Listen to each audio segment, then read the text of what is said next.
ఏది అయినా ట్రై చెయ్యి ఆచి చికెన్ మసాలా. ఆచి చికెన్ మసాలా. తెలంగాణలో ప్రైవేట్ స్కూళ్లలో ఫీజుల దందాను అరికట్టేందుకు ప్రభుత్వం రెడీ అవుతోంది. దీనికోసం ప్రత్యేకంగా చట్టం తీసుకువచ్చేందుకు కసరత్తు చేస్తుంది. అన్ని అనుకున్నట్లు జరిగితే ఈ నెల 16 నుంచి జరిగే బడ్జెట్ సమావేశాల్లోనే బిల్లును అసెంబ్లీలో ప్రవేశపెట్టాలని విద్యాశాఖ భావిస్తున్నట్లు తెలిసింది. ఇటీవల తెలంగాణ విద్యా కమిషన్ తన నివేదికను సీఎం రేవంత్ రెడ్డికి అందజేసింది. అందులో ప్రధానంగా ప్రైవేట్ స్కూల్స్ లో ఫీజుల నియంత్రణ కోసం Telangana private unaided schools regulatory and monitoring commission ఏర్పాటు చేయాలని సూచించింది. ఆ సిఫార్సుల ఆధారంగా బిల్లుని రూపొందించాలని సీఎం రేవంత్ రెడ్డి అధికారులను ఆదేశించినట్లు తెలిసింది.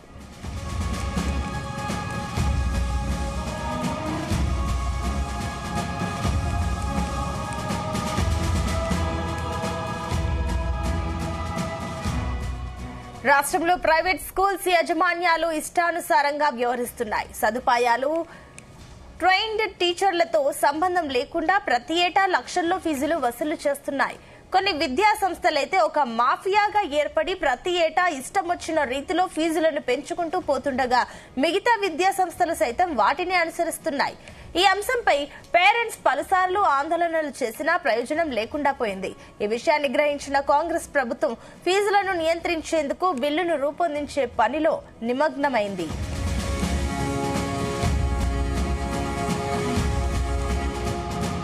ఇదే అంశానికి సంబంధించి మరిన్ని డీటెయిల్స్ మా కరెస్పాండెంట్ వంశీకృష్ణ అందిస్తారు. వంశీ, మనం చూస్తా ఉన్నాము ప్రతిరోజు కూడా ఎక్కడ ఒక చోట తల్లిదండ్రులు స్కూల్ ఫీజులు పెరుగుతున్నాయని చెప్పి వ్యాఖ్యలు చేసినటువంటి సందర్భం మనం చూస్తా ఉన్నాం.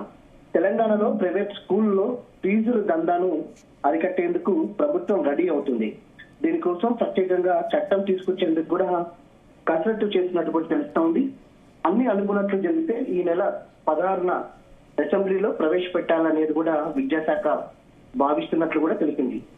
ఇటీవల తెలంగాణ విద్యా కమిషన్ తన నివేదికను సీఎం రేవంత్ రెడ్డికి అందజేసింది. అందులో ప్రధానంగా ప్రైవేట్ స్కూల్స్ లలో ఫీజుల నియంత్రణ కోసం Telangana private unaided schools regulatory and monitoring commission ఏర్పాటు చేయాలని కూడా సూచించింది. ఆ సిఫారసుల ఆధారంగా బిల్లును రూపొందించాలనేది కూడా సీఎం రేవంత్ రెడ్డి అధికారులను ఆదేశించినట్టు కూడా తెలిసింది.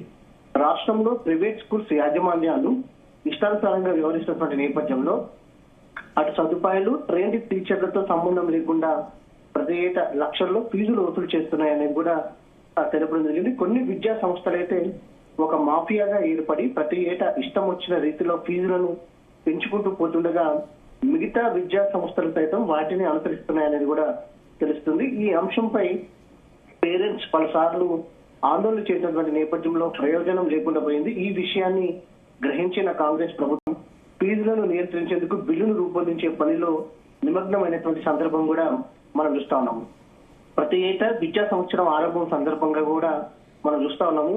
అనేక మంది కూడా ఫీజులకు సంబంధించి అంటే ఒక ఎల్కేజీ చదివేటటువంటి పిల్లవాడికి కూడా దాదాపుగా 50,000కు పైగా కూడా స్కూల్ ఫీజులు వసూలు చేస్తున్నాయి. అంటే మనం అర్థం చేసుకోవచ్చు స్కూళ్లలో ఫీజుల దందా ఎట్లా కొనసాగుతుంది అనే అంశానికి సంబంధించి కూడా మనకు చాలా కనిపిస్తా ఉంది. ఇదే కాకుండా ప్రాజెక్ట్ వర్క్ల పేరుతోటి కావచ్చు, ఇతర అనేక వాటి పేరుతోటి కూడా లక్షల్లో ఫీజులు స్కూల్ పిల్లల వద్ద లక్షల్లో ఫీజులు వసూలు చేసినటువంటి నేపథ్యంలో వీటిని అరికట్టేందుకు కూడా రాష్ట్ర ప్రభుత్వం ప్రత్యేకంగా బిల్లును రూపొందిస్తున్నటువంటి సందర్భం కూడా మనకు కనిపిస్తా ఉంది.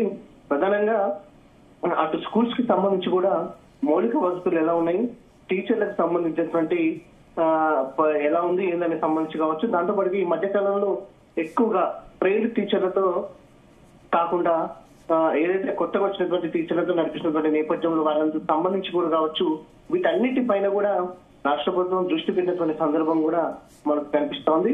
ఒక పక్క ఫీజుల పైన ఉక్కుపాదం మోపుతూనే రాష్ట్ర ప్రభుత్వం మరో పక్క ప్రభుత్వ విద్యా విధానాన్ని కూడా బలోపేతం చేయడానికి కూడా అనేక ప్రణాళికలను తీసుకుంటున్నట్టు ఏదైతే పరిస్థితి కూడా మనకు కనిపిస్తుంది. ఇప్పటికే విద్యా కమిషన్ దీనికి సంబంధించినటువంటి పూర్తి స్థాయి నివేదిక ఇచ్చినటువంటి నేపథ్యంలో వాటిపైన సీఎం రేవంత్ రెడ్డి ప్రత్యేకమైనటువంటి దృష్టి పెట్టినటువంటి సందర్భం కూడా మనకు కనిపిస్తుంది. Sunitha, right, thank you Vamsi.